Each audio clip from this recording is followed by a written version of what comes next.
Bien bonjour, c'est Config3. Bien tous. Dans cette vidéo, nous allons parler un petit peu de l'environnement Linux. Nous allons dans cette vidéo nous intéresser au système d'exploitation Ubuntu Budgie.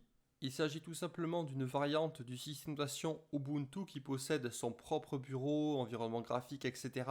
Et c'est quelque chose qui est extrêmement appréciable et permet de tout simplement avoir une prise en main beaucoup plus douce de Linux qu'au travers de la version d'Ubuntu traditionnelle. Ubuntu à la base, il s'agit d'un fork de Debian qui a été retravaillé pour rendre accessible Linux à tous, entre parenthèses.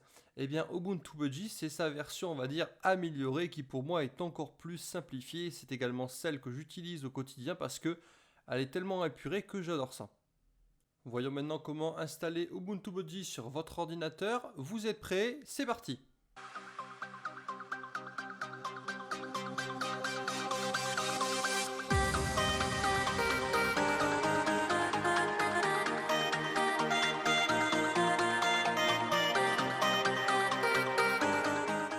Pour commencer, vous devrez vous rendre sur le site internet d'Ubuntu, vous trouverez un lien en description afin de récupérer l'image ISO du système d'exploitation.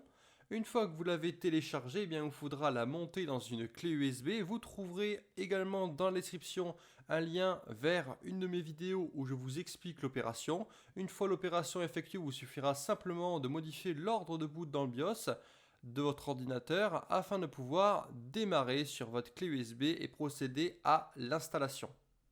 Une fois arrivé sur le menu d'installation, vous devrez sélectionner la langue que vous souhaitez utiliser et sélectionner l'option Installer Ubuntu Budgie. Pour ce qui est du choix de la disposition du clavier, pour ma part, j'utilise un clavier français avec la disposition AZERTY, mais libre à vous de choisir suivant celle que vous souhaitez utiliser. Pour ce qui est du type d'installation, je choisis une installation minimale et je décide de rajouter par la suite les logiciels que j'estimerai nécessaires et je décoche l'option télécharger les mises à jour. Lors de l'installation, je préfère toujours les installer après. Pour ce qui est du choix du type d'installation et de partitionnement, je décide d'effacer le disque et d'installer Ubuntu Budgie comme seul système dans ma machine avec le partitionnement avec le Logical Volume Manager. Mais bien entendu, pour ceux qui ont un dual boot ou qui souhaitent faire leur propre partitionnement, vous devrez choisir autre option pour partitionner le système à votre guise. Pour ce qui est du choix du fuseau horaire, choisissez celui qui correspond à votre emplacement géographique. Pour ma part, je me trouve en France, donc je choisis le fuseau horaire de Paris.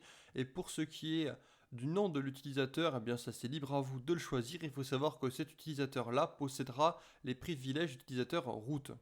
C'est-à-dire que c'est un utilisateur qui sera membre du groupe sudo qui pourra donc effectuer des opérations en tant qu'administrateur ou faire une escalade de privilèges vers le compte administrateur root qui est le compte administrateur avec les privilèges les plus élevés sur la machine.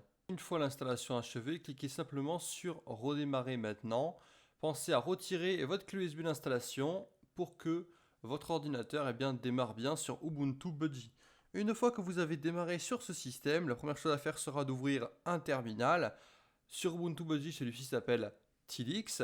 Une fois que vous l'avez ouvert, la première chose à faire sera de procéder à la mise à jour de votre système. Pour cela, vous allez devoir entrer dans un premier temps la commande sudo espace apt espace update, puis entrer votre mot de passe pour pouvoir procéder à une recherche des mises à jour et entrer ensuite la commande sudo espace apt espace upgrade pour pouvoir procéder à l'installation des mises à jour. Et si un message de confirmation apparaît, faites tout simplement entrer l'option oui étant l'option par défaut. Une fois les mises à jour effectuées, n'hésitez pas à entrer la commande reboot pour procéder au redémarrage de votre ordinateur afin que toutes les mises à jour s'appliquent correctement. Cette vidéo est terminée, j'espère vraiment qu'elle vous a plu et si c'est le cas, lâchez-moi un gros j'aime en bas de celle-ci. N'hésitez pas à vous abonner à la chaîne pour ceux qui ne l'ont pas déjà fait et activer la petite cloche de notification.